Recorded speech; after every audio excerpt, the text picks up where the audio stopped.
Good afternoon, ladies and gentlemen. My name is Agnieszka Otwinowska-Kasztelanic, and on behalf of the University of Warsaw Excellence Initiative, I have the pleasure to chair the series of 6 lectures entitled Current Trends in Multilingualism Research.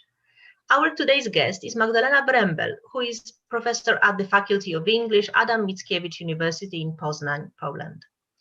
Professor Wrembel has served at several scientific committees, was a member of the executive board of the International Association of Multilingualism, and is the current president-elect of Societas Linguistica Europaea.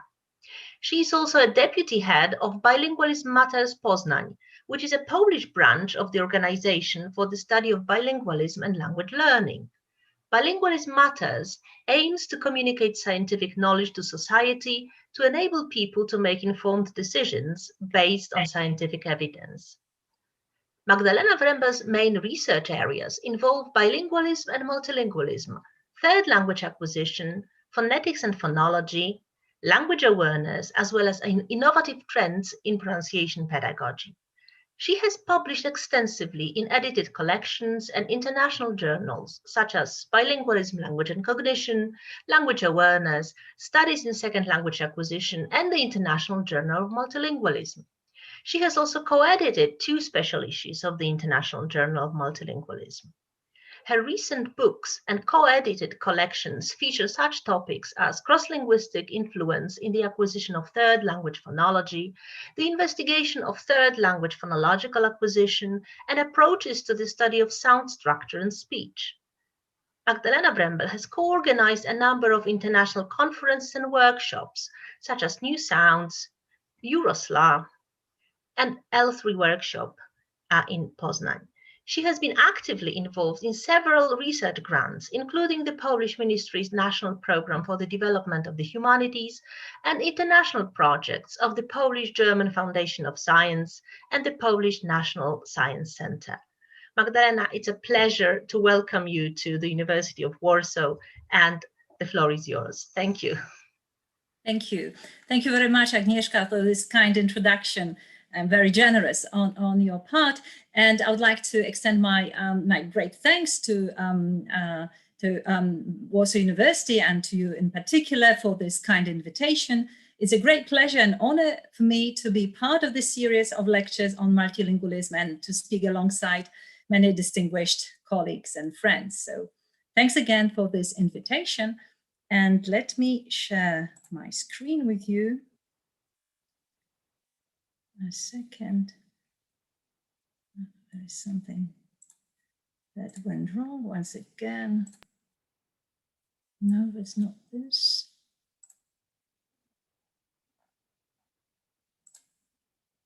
I'm sorry, let me go back. A minute ago it was visible. Yes. I hope you're able to see my screen, all right? Yes. Okay, and the presentation. All right, so today I would like to talk about the exploration of acquisition of third language phonology. And in particular, I'd like to focus on some selected aspects, including challenges, new insights, and future perspectives. So let me start with the outline of the talk. I would like to begin with a brief introduction to L3 phonology, to the field. Then I would like to address some of the methodological challenges that we're facing. I'd like to bring to your attention some new research insights and to illustrate them with selected results of the project, of the recently conducted project, and finally draw some conclusions and recommendations. Well, L3 phonology for some time has been considered somewhat of a Cinderella area in the domain of multilingual acquisition, and several scholars referred to it as an understudied domain. However, over the past 2 decades, fortunately, we've been witnessing a growing body of research in the field, and I'd like to refer you, amongst others, for instance, to an edited collection by Gabriela Mara and myself, in which we present the development of the field, and several scholars published the studies, recent studies. The upsurge of interest in the L3 phonology has been also visible in the number of dedicated conferences and workshops. To the best of my knowledge, the first one that somehow sparked off the interest in the field was the one that was held in Freiburg in 2007. And since then, as you can see, there's been several other workshops that have been part of such conferences as SLE, for instance, in Poznań and Zurich, or ICPHS, the Phonetic Congress, for instance, the recent one in Melbourne, when we have held special sessions or workshops devoted to advances and investigations of L3 phonological acquisition. And let me just mention that this year I will be also presenting a special session at International Symposium of Bilingualism that will be held at Warsaw University. Okay, I'd like to briefly overview key research areas, the scope of investigations in the field. As you can see, to some extent, it parallels the scope of interest in the acquisition of L2 speech, as we can, the most visible trends being, for instance, investigations into voice onset time, VOT, vowel quality or quantity, and I'm enumerating several scholars and their recent studies in L3 phonology acquisition, from segmentals to suprasegmentals. So we have some investigations into speech rhythm or vowel reductions as well, or more holistic takes like perceived accentedness in the L3. Last but not least, perception, cross-linguistic perception. Amongst the key research questions that we're asking is that of facilitation, in the sense of whether there is a bilingual advantage in L3 phonology. And some studies, as you can see, point to the multilingual advantage in the perception of novel contrasts, in the sense that multilingual learners tend to have this facilitation in the perception of new contrasts and tend to learn them faster. Some of our studies point to this effect, or Kopechkova's studies, or Nishini, amongst others. However, other scholars point to more conflicting evidence and no difference between monolingual and bilingual acquisition of novel contrasts. Well, possibly this conflicting evidence may be due to typological distance between the investigated pairs of languages, or triads of languages, in other words, and different acquisition context that we investigate, or the question of language dominance and proficiency definitely plays a role here. Other key research areas include transfer or cross-linguistic influence, and investigating the sources and nature of CLI on L3 phonology has yielded very interesting results and different patterns of CLI. So on the one hand, we see simultaneous influence of, for instance, two previous languages attested, as in the case of Berkeley, where they pointed to simultaneous L1 English and L2 Spanish influence on the acquisition of L3 Brazilian Portuguese. Also, some of my own studies point in this direction. Whereas on the other hand, we see evidence for sequential influence. So for instance, Hammerberry in their studies pointed out that in learners' acquisition of L3 Swedish, the Swedes in the acquisition of phonology, it was first at the initial stages, the L2 German, that was the source of impact, and thus the outcome was L2 accented production in L3 Swedish, and only later at some more intermediate stages, it was the first language accent that came into play, which is quite interesting. Okay, we've also been pointing that the multiple sources of CLI are visible across different phenomena. So for instance, in several of my studies, I tested hybrid VOT, voice onset time productions in L3 speech samples. So for instance, the VOT values in the L3 were intermediate between the speaker's L1 and L2 values. Sometimes it was facilitative, but not necessarily. Similarly, Blank and Zimmer, they, on the other hand, they provided evidence for hybrid vowel qualities in the L3. Also, the transfer seems to be determined by complexity of subsystems. Interestingly, in one of the studies, Ben Raba, a study on Arabic-French bilinguals who acquired L3 English, they showed that the consonants were transferred from Arabic, whereas vowels from French. So the patterns can be very complex indeed. Let me now address some of the challenges. And in the challenges, I wanted in particular to draw your attention to some of the methodological considerations that we as researchers very often have to tackle, and the decisions that we're making. And I'll be addressing elements of this circle one by one. So starting with the design and the challenges there, the recent focus in L3 acquisition studies has been from the outcome more to the process of acquisition. So this has led also to a shift from cross-sectional studies to more longitudinal studies with several testing times. And I'll be illustrating such studies in a few minutes. Or even a step forward even is dense data collection. Some of our colleagues, Kopečková and the team, have been conducting.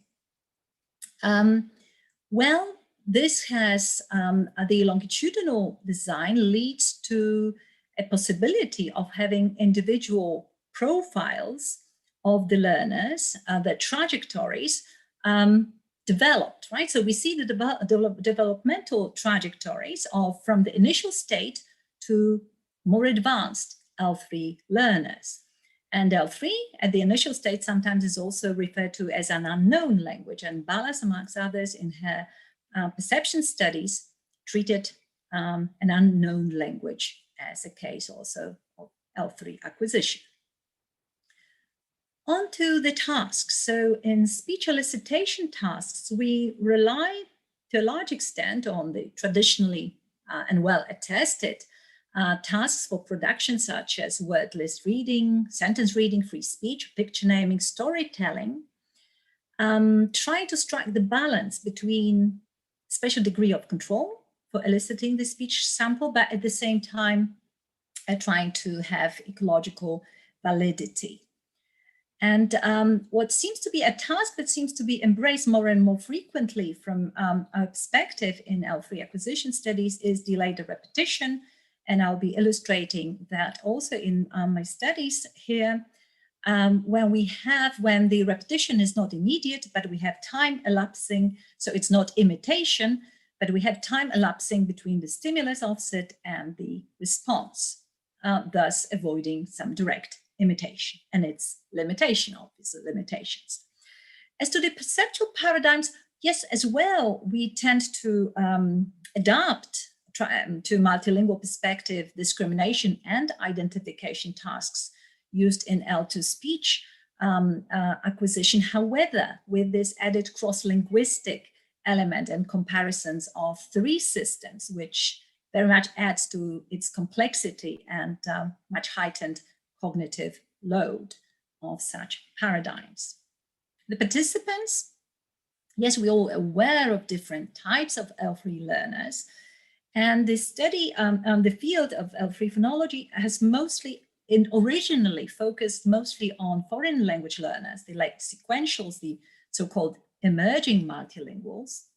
However, more and more different types of learners have been allowed into the studies, including active bilinguals, acquiring additional languages, or heritage speakers, by all means being a homogeneous group.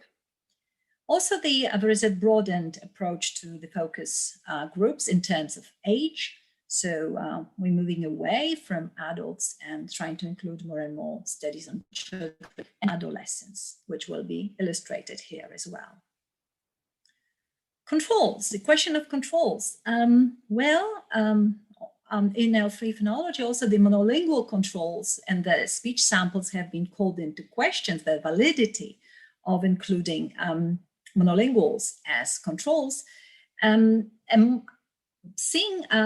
there is a general tendency to see bilingual control groups as more adequate, or another option is to use mirror design groups in which, for instance, L2 and L1 and L2 co-vary, and we have the same L3 being required. So in this way, we can tease apart the cross-linguistic influence from the first language and the second language. Well, we've used this design with a twist in our project. I'll show you in a few minutes, where we co-varied the first language and the third language, right, using this design. Or another option is to use the same group over time, to trace the same group over time, and the participants are in this way their own controls over time. Okay, and finally, instruments and procedures applied. So many open questions remain, for instance, in terms of phonological proficiency assessment, and we range from using, for instance, self-declared proficiency through applying general proficiency measures like vocabulary richness test, etc., to a more focus, I would say now, on oral accentedness ratings used as a proxy for proficiency measure, phonological proficiency measure. Language modes and testing, that's another variable that should be taken into account. So on the one hand of the scale, we can have the induced monolingual mode, where we test on separate days. Particular languages are tested separately on different testing days, as for instance we applied in our project. But at the other end of the continuum of possible approaches, we can have mixed modes, the encouraged multilingual mode, in which for eliciting speech, when we favor CLI and code switching. And I just wanted to say that this list is by no means exclusive, and there are further considerations also on the theoretical nature. There's no time for the moment to discuss those. So let me move into new insights that I would like to present to you based on the recently conducted project, international project in collaboration with Münster University and Mickiewicz University, where we applied a longitudinal design. Its name was, by the way, multi-phon. So we investigated phonology from a multilingual perspectives, and the longitudinal design with 3 data collections. And the project took place in Polish and German schools. These were parallel studies. We started off with quite a large pool of young sequential multilinguals, nearly 40, but obviously we lost some on the way, as you can imagine. We have had a battery of production and perception tests, and participants were tested in the L1s, L2s, and L3s. And our aim was to explore phonological CLI in multilinguals, in multilingual adolescent learners. So these were the domains that we wanted to investigate, both perception and production, then elements of phonological awareness and psychotypology. And I'll be illustrating these domains with examples of studies. Several features we wanted to investigate, slightly different features than the widely attested that I showed earlier, and a range of tasks that will be illustrated as well. Okay, so these were our groups. The German group, L1 German group, initially including 22 learners, same for our Polish group. Same age range, as you can see, 12 to 13. And this is what I meant by the mirror design. As you can see, the L1 German was in our group L3, the participants L3, and the reverse in the L1 Polish. In the other group, it was the L3. What was the constant was the L2, which was always English, and the 2 groups were their proficiency in the L2 and L3 was comparable. And these were the testing times, 4 weeks after they started their instruction in L3, 4 months of instruction, and at the end of the academic school year, rather, in their case. So briefly, the profiles, I won't go into details here, but I just wanted to show you how much comparability between the groups we tried to ensure with comparable age of onset of both of the foreign languages, and also input. I have not included the input data here, but they were comparable also in terms of the second and third language. So this was what our foci were, the research foci. We wanted to trace the developmental trajectories of both of the foreign language phonologies. We were interested in the cross-linguistic interactions over time, both perception and production and its interface. We wanted to see the effects of language proficiency and the L1 background group, and we were also interested in inter-individual variation. So let me start with a brief, I'll be presenting 4 studies, but really in a nutshell, right? Just to illustrate those different aspects that we try to look at. And this is accent mimicry study on phonological awareness. And it has just been published, just been out in International Journal of Multilingualism. So I refer you to this paper for more details. What motivated us was the lack of reliable measures of phonological awareness that would work across multiple languages. So, and there was scarce TLI research to date, and if there was one, it was mostly targeted at adults. Well, so we first looked at offline methods that have been extensively applied, especially when investigating L2 phonology, and these range from questionnaires, diaries to reports, and then online methods. Some of them were already conducted from the multilingual perspectives. I'm referring here to think aloud protocols we conducted, as well as Amanda Kopeczkowa's. What was particularly interested for us was another approach used by Mora et al. And his team in L2 speech production, and it was a delayed mimicry paradigm. And we attempted to extend this paradigm to our study of L3 phonological awareness. So we operationalized phonological awareness as mimicry, ability to mimic L2 and L3 accented speech. So this is how we went about it. So we applied this delayed accent mimicry. So it wasn't an immediate mimicry. We just relied on the internal representations of what the L2 English accented speech sounds like, right? Or L3 accented speech sounds like. So the participants, the task was performed both in the second and third language. I mean, referring to the L2 and L3, they were to tell the picture story in the first language, and then, but trying to sound L2 accented or L3 accented in both in 2 parts of the story. And then we asked the participants for the comments, for the self-reflections on the mimicry task. So in this way, it allowed us to trace both the tacit, implicit, and explicit awareness, right? And we had the 2 groups of closely matched multilinguals, as I mentioned earlier.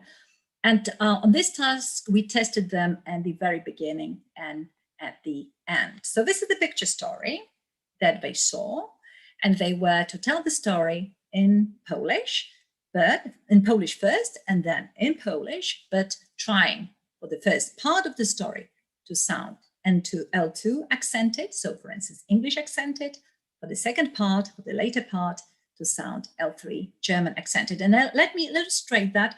But this is just for the Polish speakers, because this is the example from the Polish, L1 Polish groups that I took. And it's for you to guess which accents they're putting on. Okay, let me just, okay, play, oops, sorry. Yeah, once again.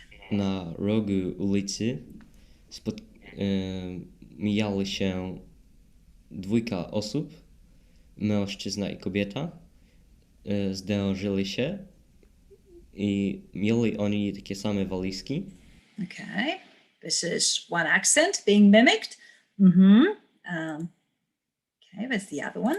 2 osoby zderzyły się walizkami, następnie zamieniły się nimi, wzięły złe walizki, a po powrocie do domów okazało się. Okay, but as I said, it will be mostly appreciated by the Polish speakers this time. What we did with the recordings is we performed an auditory analysis of the recordings, both of the L2 part and L3 accented part. And the ratings, the quantitative ratings were performed by 3 raters. And what we counted, we performed a score of all the alterations that we noticed, the phonetic phonological features alterations. And we classified them as the raw score, I mean, all the alterations performed, but we selected the ones that were target-like, that were appropriate, right, with respect to the L2 or L3 phonology that the participants were trying to mimic. And then we performed the qualitative analysis of the reflective comments. And the second part of the study involved foreign accentedness rating tasks. So the speech samples were included in an online survey that was presented to raters. The raters were phonetically trained. There were 2 groups of raters. So obviously there were L1 Polish raters who rated the speech samples of the Polish groups, and the L1 German raters, because the same stories were told by L1 German participants, then performing in the L2 English accented and L3 Polish accented storytelling. Okay, and the tasks the raters performed were to say what was the degree of accentedness, and they did it on a sliding scale, and they tried to identify the first language of the speakers. And this is just a screenshot of the task that they performed. I can see there was always a speech sample included, the sliding scale from 0 to 100 FORAs, and the L1 identification based on the speech sample of the mimicked speech. So very briefly, what the accent mimicry looked like for L2 English for both groups. You can see the results for the L1 Polish and L2 German groups for 2 testing times. And we see the results for the raw count for all the alterations. And then the second one is the shaded one is for the target-like, right? Those which were appropriate according to appropriate for a particular accent that was being mimicked. So as you can see, we have the L1 group effects. There were significant differences between the groups. And for L2 English, the Polish group performed better in terms of accuracy and the number of alterations they provided. So they were better able to mimic the L2 accented speech. However, because we have also development over time, the testing times, we see no development, at least based on accent mimicry. But what we attested was high inter-individual variation. Now these are the scores for L3 German for the Polish group and L3 Polish for the German group. The L1, as far as the L1 group effects, well, we don't see significant group differences, although the trend is reversed somehow, but it approached significance, but it only approached significance. So in a sense, we see no significant group differences in performance, and again, no development over time. So when we looked at our qualitative analysis, it was interesting that the L1 Polish group was able to offer a greater number of comments, phonological, metaphonological comments, and a greater range, right, of these comments. And when we looked specifically into the modifications they performed in their productions, so for instance, what they did was modifications in terms of vowels. They prolonged them, sometimes centralized or reduced. In terms of consonants, especially consonantal clusters, they reduced them. They applied rhotic substitutions, so different rhotic sounds were substituted in the mimicked speech. Sometimes the aspiration were modified, VOTs. Stress placement was modified. It was also interesting to see voice quality change, right? They changed the voice quality when mimicking other accents. Okay, well, we also ran correlations between the feature-based analysis that I've just presented and the holistic assessment that was measured in terms of foreign accentedness ratings. So in general, what we see is that they correlated, right? These two measures correlated, especially as we lumped the two groups together. What we saw were moderate correlations, inverse correlations. So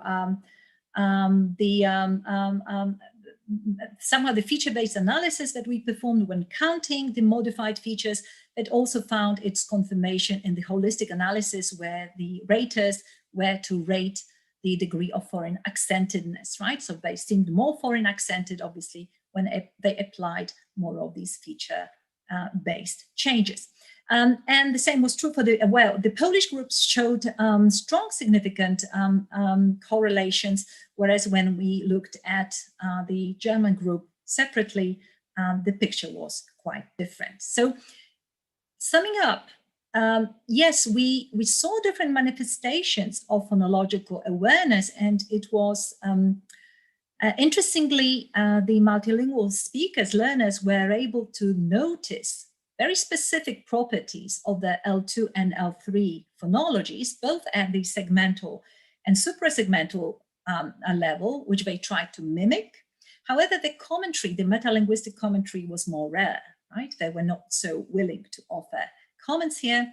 And interestingly, the L1 German group was better at imitating the L3 accent, although there was a trend only, and L1 Polish group was better at imitating the L2 accent.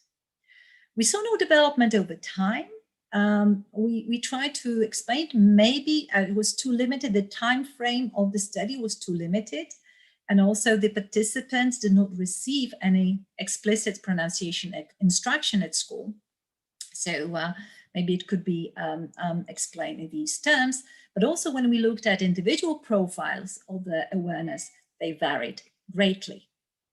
Okay, if we evaluate the proposed measure, it seemed suitable for these young learners, adolescent learners, especially that it tapped also into implicit and explicit awareness, and it tried to combine this feature-based, detailed, nuanced analysis with a more holistic one. Well, obviously, we have to admit there are methodological limitations to the proposed measure, because the foreign accent limitation is definitely linked, on one hand, to the phonetic representation, the long-term memory phonetic representation that the participants have. But on the other hand, and maybe more importantly so, to something that we may call a phonetic talent, right? Ability to mimic. Also to the personality types, right? Some of the learners were very unwilling to mimic the accent. Some would also ascribe it to some musical abilities as such. Okay, I'd just like to illustrate now some of the findings stemming from our speech production study. So this is study 2, again in a nutshell. And we selected here rhotic sounds as the focus of our investigation, because rhotics constitute a very interesting class of sounds. They have complex articulations within and across languages, and in the 3 languages under investigations, they have different realization. So in Polish, we have the r, the alveolar trill, or sometimes tap, it's realized it's r. English, alveolar approximant, r, and very different uvular fricative or trill in German, the ra, I wanted to say it in German. Okay, and they have different markedness standings, right, as well. So the procedure that we applied, we relied on the delayed production, delayed repetition in all 3 languages and all 3 testing times. And so the target words were embedded in carrier sentences, and then, as I illustrated earlier, we use this delayed repetition. So let me just play to you some samples to show what the task was all about. Mm-hmm. I say Mary again. What do you say? Okay, so after this prompt, what did you say? Other participants were to repeat Same went for German and Polish. Ich sage Riese zu dir. Was sagst du jetzt? So the idea was to avoid immediate repetition. Now we have an auditory analysis performed by 3 phonetically trained raters. So again, in a nutshell, the results on the graph, as you can see, first we analyzing the L1 Polish group. This is the development over time, 3 testing time, and this is production accuracy. On the y-axis, at the top of the scale with white dots, you can see this is the graph for English, how we did in the L2 English, and we see a significant increase in accuracy between the testing time. No significant development for German. German is lower accuracy, and it's black dots. A very similar pattern was attested in the L1 German group, right? With L2 English, the participants doing better in L2 English productions of erotics and improvement in time, no significant development in terms of L3 Polish erotics. What I would like to draw your particular attention to is are the cross-linguistic influence patterns, the CLI. Since we applied features that differed across 3 languages, we were able to trace the direct sources of cross-linguistic influence. So, for instance, for the L2 English, what we can see is very little CLI from the first language. First language L1 is dark blue, so they're all color-coded, as you can see. Little of this, some hybrid forms, some other forms, but mostly the bars are black, and black stands for target-like. So they were very much target-like, English-like in the erotics production, right, in L2. A different picture goes for L3 German.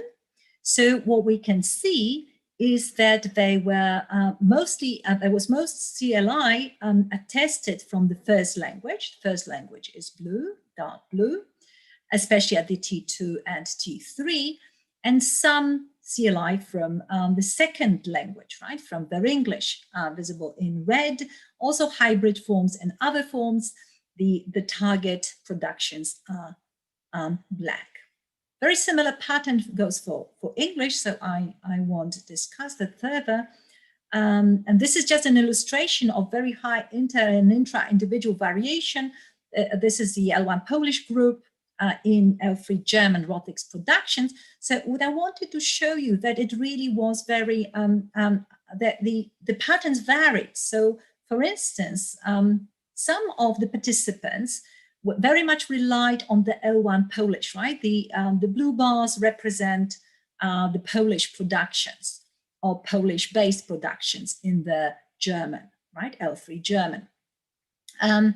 Some were very much target-like, right? The green ones, right? So participants 4 or participants 8, very much target-like. The red parts of the bars represent the influences from L2 English. So summing up, if we look at the trajectories of development, we saw an increase in production accuracy for L2 English erotics, but no change for L3 erotics for either of the groups. The sources of CLI, just to recapitulate what I was saying, in L3, we saw that the productions, erotics productions, were predominantly L1 based. Right, so they had this motor, possibly the constraint of the motor routine, L1 motor routine, that transferred to the L3, although we attested also some CLI from the second language, from English. In L2, they already, both groups showed very much target-like productions, and there was a marginal influence from the first language. And yes, there was an L1 group effect. Okay.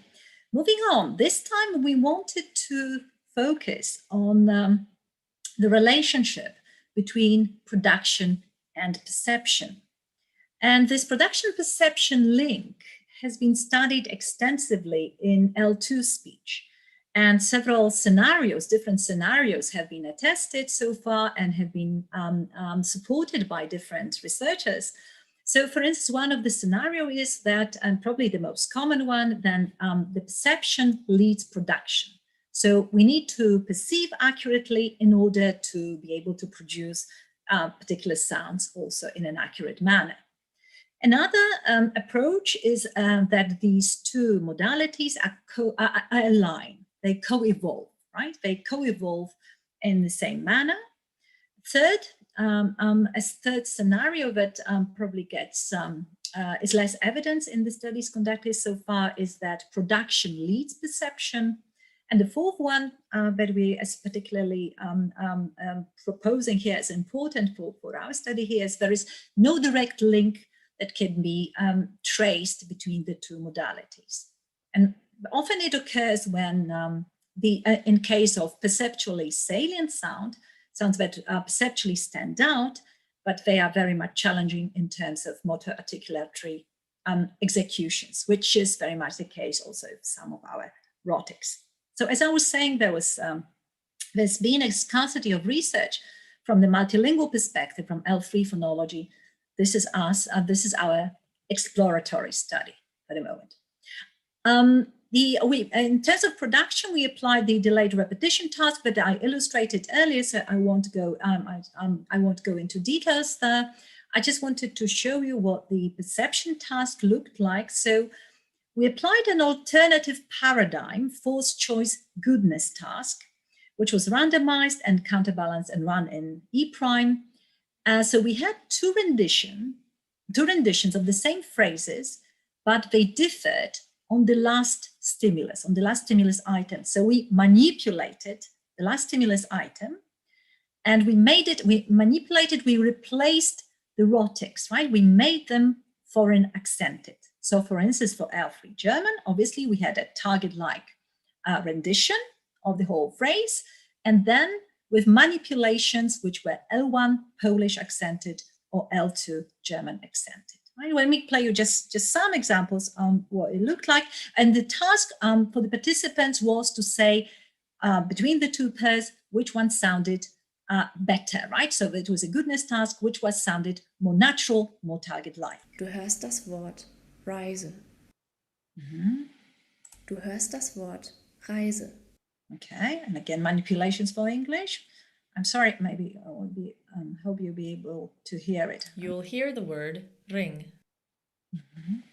You'll hear the word ring. Right, ring, and this was manipulated, right? You probably heard that. You'll hear the word ring. Right, with the substitution of the Polish rhotics. Okay, it may look like a complex graph, but let me guide you through it. So we have, this is the, again, results, the overall results that we got, the scores. Perception accuracy is in dotted line. The solid line represents production accuracy, right? Here we have the German group results on the left and the Polish group results on the right. We have two testing times. For this, we just took into consideration two testing times, and we have two languages. So upper part of the graph corresponds to L2 English. The lower part of the graph corresponds to L3's, respective L3s.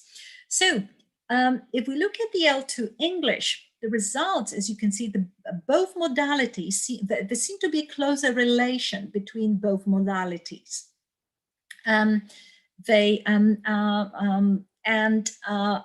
What is characteristic, what seems to be characteristic, is that perception accuracy somehow is rated as more accurate than production accuracy, right? This refers both to the second language and the third language.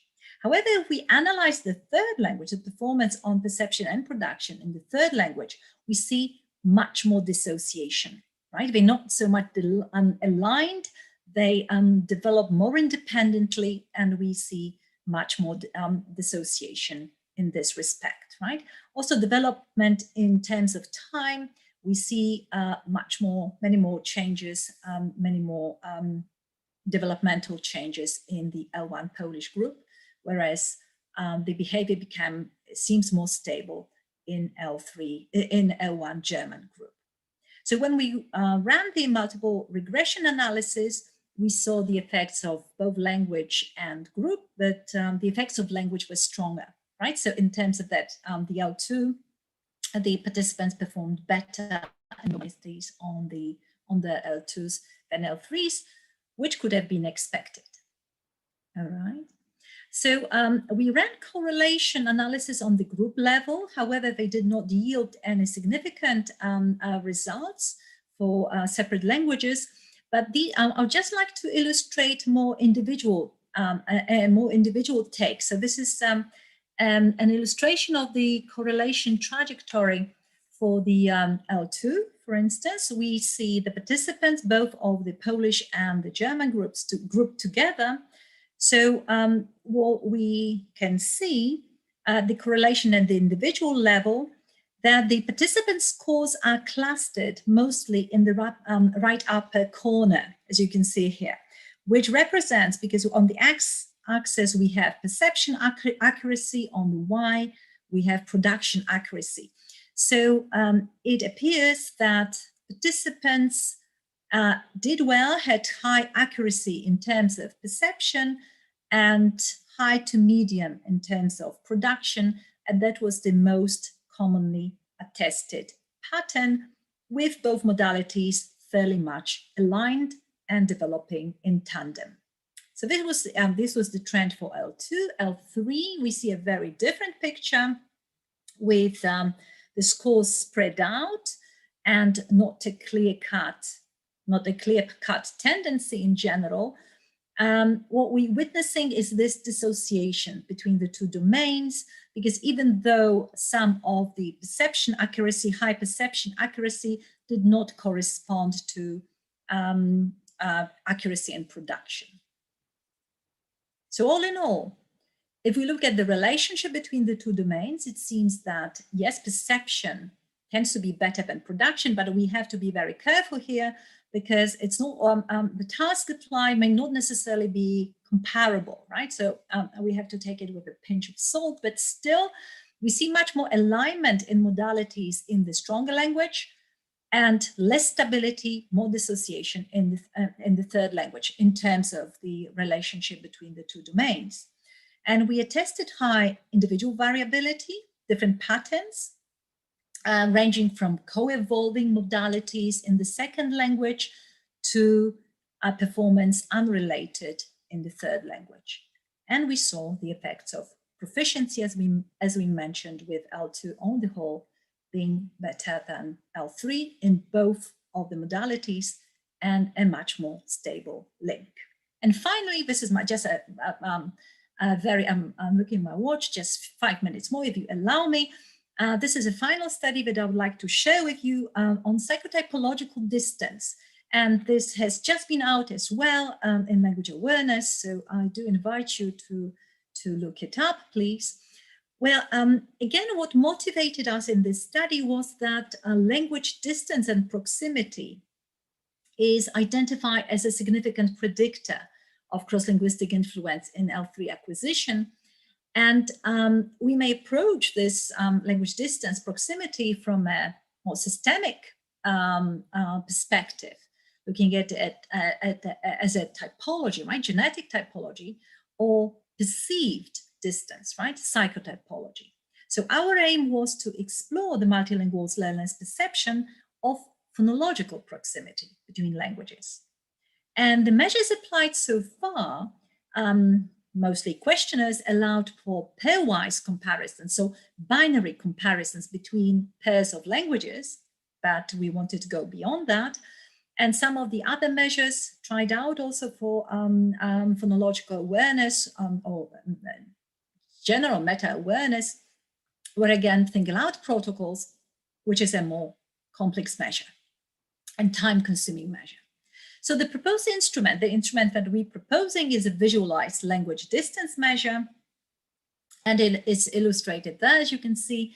So it's more of a game that we play with the participants when they have circles, colored circles, each colored circle representing a different language, and they are to locate it on a piece of paper and represent how they see the typological differences or distances between particular languages. And we're using the whole metalingual repertoire, so all the languages of the participants. And then we performed measurements between the the middle part of the circles. And sometimes the raw measurements, we transformed them also into ratios to reflect, because the use of space, right, spatial perspective differed between participants. So to have more normalized measures, we applied ratios. And in the instructions, they were instructed, obviously, to focus on the phonological proximity between the languages. Very briefly, the results. Yes, we saw the L1 group effect on psychotypology, and with the L1 German group clearly distinguishing between the individual language pairs. So, for instance, what they saw as the closest, as could have been expected, also in terms of phonology, was English and German pair. What they saw as most distant was the Polish-German pair, right? And they clearly distinguish between the individual language pairs with high also individual variability. The L1 Polish group, not such a strong language effect, pair effect was visible, and they perceived the languages as more equidistant. And just to illustrate, maybe it will be a clearer illustration of this group comparison. So you can see the lighter gray, this is the L1 German group, the darker gray, this is L1 Polish. So yes, the distance between English-German language pair for the German group was the shortest, right? Considerably shorter than for the Polish group, and the reverse, right? So for instance, the Polish-German distance phonologically was perceived by the L1 German group as the greatest, right? Whereas the Polish group, as you can see, was more equidistant. So the magnitude of the perceived distances differed, right? And the hierarchy as well. So summing up this study, yes, we saw asymmetry, right, in the perceived language distance with this clear L1 group effect. But what was interesting, there was an overlap between this psychotypology and typology, as we saw, right, with the Germanic languages perceived as the closest, but then some variation as to the other language pairs. What was interesting in the retrospective comments of the participants, the multilingual participants were able to notice the salient features, pronunciation features, and however, it was not always easy to tease it apart, right? Whether they only referred, whether they were only domain specific in their psychotypology or more general, because at least based on some of their comments, we could see that they also made holistic judgments or impressions of the proximity, right? Although they were to focus on the pronunciation only. Okay, and this is just the evaluation of the tool. So we think in terms of suitability, it's suitable for different age groups. It's very time efficient, takes for 3-5 minutes. It may be applicable to a number of languages. We may add circles for additional languages, and it's quick and easy to administer. Obviously, it would need more testing to see the reliability. In terms of flexibility, what we liked about it is it does not only rely on pairwise comparison, or rather not, it sees the multilingual global entity, right? Or the whole multilingual repertoire. And on to the conclusions. So in a sense, what we try to do in some of the studies from in our recent project is to tackle some of the challenges that I've been discussing earlier. So this shift of focus from the focus on the outcome to more to the process of L3 acquisition, to see the developmental trajectory. We try to broaden the repertoire of the investigated features. You saw some studies on rhotic sounds, but we also did finer obstruent devoicing. We focused on phonological awareness and foreign accentedness. We looked at both modalities, and we applied a lesser studied age group, and this designed with mirrored repertoires, which allowed us to have the cross-group comparisons. Summing up, recapitulating some of the major findings, what we're seeing is mostly non-linear development of foreign language phonology over time. We attest that it was partially feature dependent, so depending on the particular features that we investigated. it seems that the first language, the L1, tends to mediate both the perception and partially the production as well, but we have partially attested also elements of CLI from the second language. Maybe there's not sufficient exposure to the second language in the formal setting for it to be fully facilitative, to be able to see the bilingual advantage even more clearly. And what was interesting also to notice were very often some intermediate realizations, right? The productions were intermediate between particular languages, which was particularly visible in rhotics. So the way forward, what's the way forward? Probably to further pursue theoretical refinement. This is something I have not been talking about today, but that's a completely different question and quite an open question for L3 phonology. What is the best model to apply? Would like to continue to triangulate different methodologies applied. We are very much involved in investigating features that pattern differently across languages. It's not always easy to find, right? There's such a feature that patterns differently across the triad. Would like to expand across domain studies. In one of my recent projects, this is what we try to do, to look at phonology syntax interface, and hopefully also to extend Eurolinguistic studies to include L3 phonology. I'd like to make the acknowledgement to the grant of the Polish-German Foundation of Science that allowed us to conduct our project. And thank you very much from Mickiewicz University in Poznań.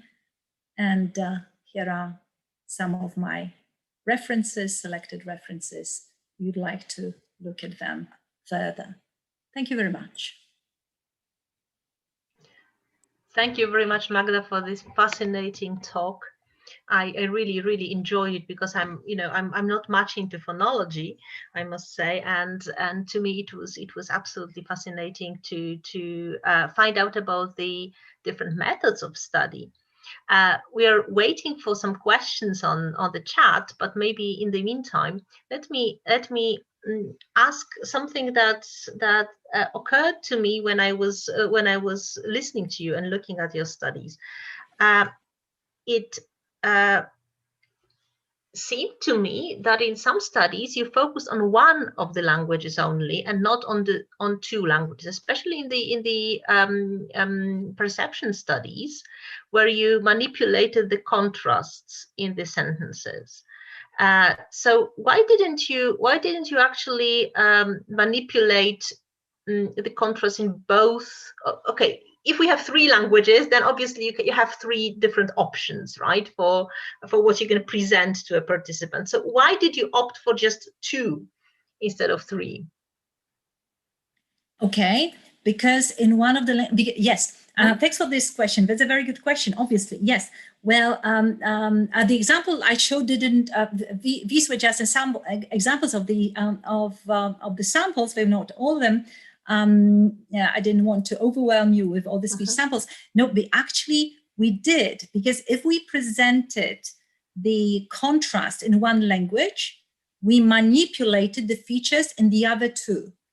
Okay, so there were always three. Yes, one was target-like, as you were saying. One was L2 accented, and the other one was L3 accented. So yes, we did. We had all these three conditions. Maybe I just didn't include all the three samples for you to illustrate it, right? I see. I just explained that orally, but sorry if I have not included all I must have missed it. No, sorry. Yeah, it was in my explanation, but it wasn't illustrated in the samples. You're right, Agnieszka, right? That's what we did, because that was the idea exactly, to see these different comparisons.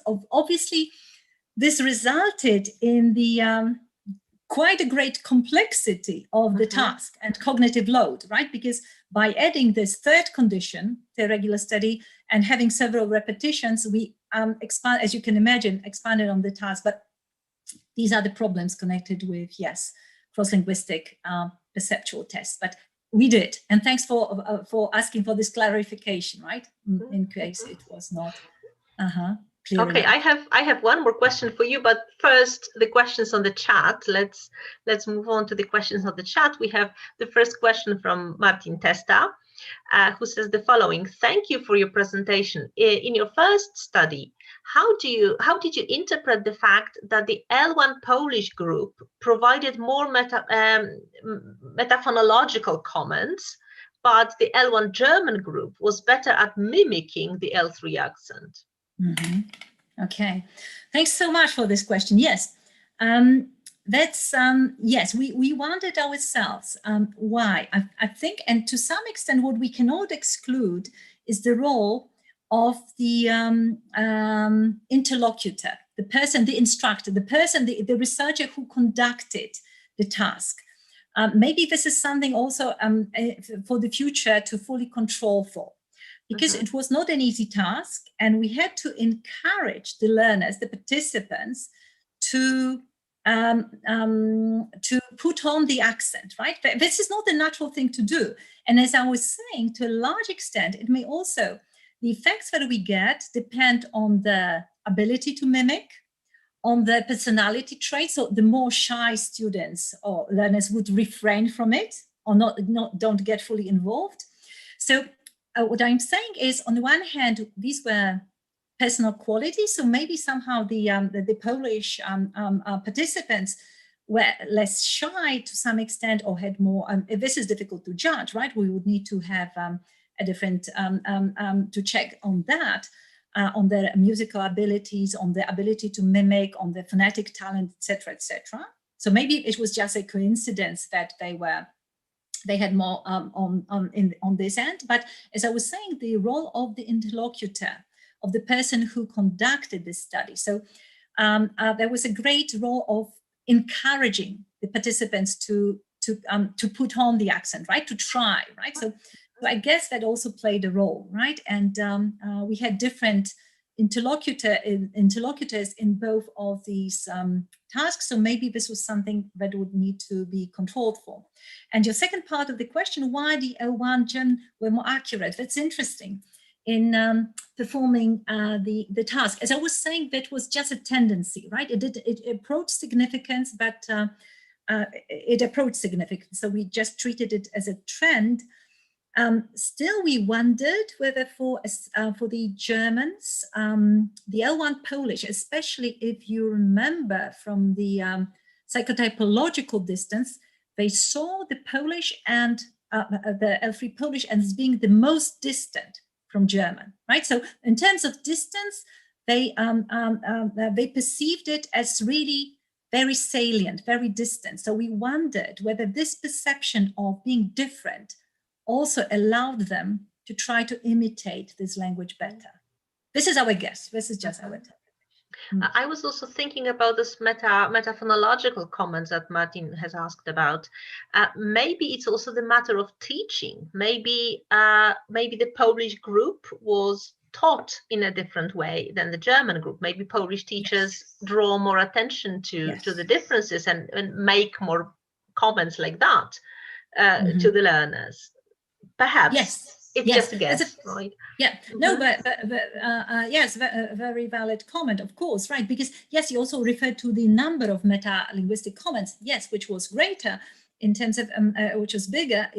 Yeah, very much it may be related to this focus on form, right? And cross-linguistic differences, and trying to attach more importance to them. So by all means, yeah. So different factors could have been at play, and difficult to just one. Thank you. Okay, we have another question from Michał Paradowski about psychotypology findings. Okay, and he says the following: might we expect different results if the languages, rather than commonly taught, were ones that the participants were unlikely to identify and know about? Yes, could we expect different results? That's a good question, Michał. Thanks for that. I would say probably yes, right? Probably yes, because you're saying if these were languages other than the ones typically taught, would need to be tested, would need to be seen, but probably yes. I would say that we could expect the psychotypological distances to be much wider in this case, but it would, I would need to see that. Okay, Michał has another question here, or maybe that's the second part of the question. Might a different measure of cross-linguistic, sorry, it jumped, the chat jumped. Okay, might a different measure of cross-linguistic similarity, for instance, akin to normalized Levenstein distance, but for phonemes, yield different results than typology? As in phylogenetic trees, I take it, right? Yes, we might expect that. Yes, we were expecting that to some extent, but not necessarily. The typological, not necessarily. There will be, the two might be aligned. Especially, we also try to look at phonological typology, not just typology as is generally approached and understood. So if we analyze in more details also a phonological typology and differences, similarities and differences between the languages, we saw that the two measures may not necessarily be as much aligned as could be seen initially. Yeah. Okay, we have another comment from Michał saying Polish teachers may be more likely to correct mistakes. Okay. So this again, that's again the question of instruction and the focus on forms, as you were saying, and on form and on forms, and the higher likelihood of drawing attention to pronunciation problems. We have another comment from Martin Testa, just a quick personal anecdote on the production perception debate. I remember at the beginning, I couldn't hear the difference between Kasia, Kasia, or between ż and zi. It was only after I started to physically practice the articulation of those sounds that I started hearing the difference. Yes, thanks for that, right? The Kasia, Kasia, it's a commonly quoted problem. So there you go. So this is the third possible scenario, although the most common one would be that it's the perception that should precede production. But yes, sometimes you need to, if it's not, in terms of perception, if it's not salient enough, if you make the assimilations to your L1, I mean, two phonetically different sounds in the L2 or L3 are assimilated to just one category in the L1, it's very difficult to form a new category, right? And sometimes, as you're saying, through production, through articulatory effort, through this through the motor routines, because we have to remember, right, about the involvement of the motor routine, is only then that the awareness of the production leads to more accurate perception. And similar results, similar anecdotes, or even the results of the studies have been reported in the case of le contrast, especially problematic for Japanese learners, right, of English. So yes, very often it's the production in their case that leads perception. So yes, thanks for this anecdotal evidence. A good one. Yeah, we have some more comments from Michał to Martin. Michał says, I'm more successful producing putonghua than understanding it. I often don't know whether the interlocutors are using words that I don't know, or speaking a different dialect or language, or just speaking fast, not clearly enough for me to get it, says Michał. Yeah. Okay, Magda, I have another question, because we might be waiting for some more comments or questions. But what also occurred to me is that we very often can trace foreign accents in our second language or third language speech when there is a little bit of interference. I mean, when we don't control our language as well. And I was actually thinking about some tasks that might actually use that.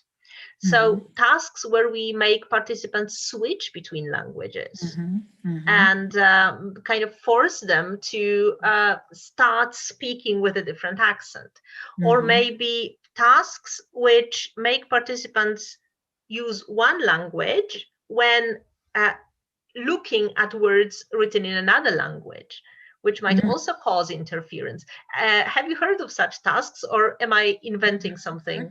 No, you're very much right. It's a yes. It's a very good. It's a very yes.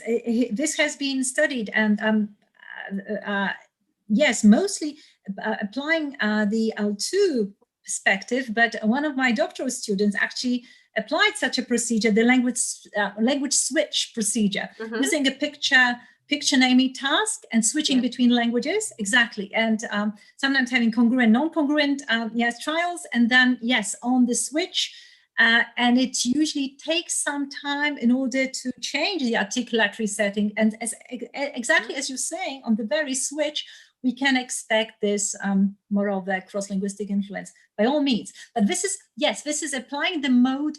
In these studies that I presented here, we somehow opted for the monolingual mode, testing languages separately. This would be going for the other extreme, as I was saying, which is a very valid procedure. Recently, there has been, if you're interested, I can also direct you to that, a recent publication in the Journal of Acoustic Society of America of such a study using, exactly as you're saying, the switching procedure, a language switching procedure, and the CLI visible there in these samples was much, much higher than in the samples when they try to keep the bilingual or monolingual mode. So yes, the task was applied in mono, bi, and trilingual mode, and the largest number, obviously, as expected, of switches in the trilingual. So yes, language switch procedures, and you're very much right, Agnieszka. It occurred to me, when you made this little slip of tongue, when you wanted to say German with the German R, already right? preparing, for the I know.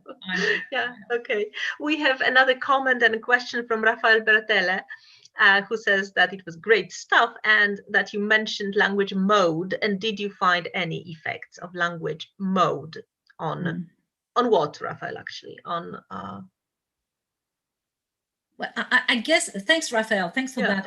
I mean, as I said, in this particular project, we tried to, we tried to control, for it, in the sense that we abstained from using different language modes. But the studies I've just quoted a minute ago, were the ones that actually do apply a language mode and this multilingual mode, and there are clearly strong effects seen on speech production and the switching.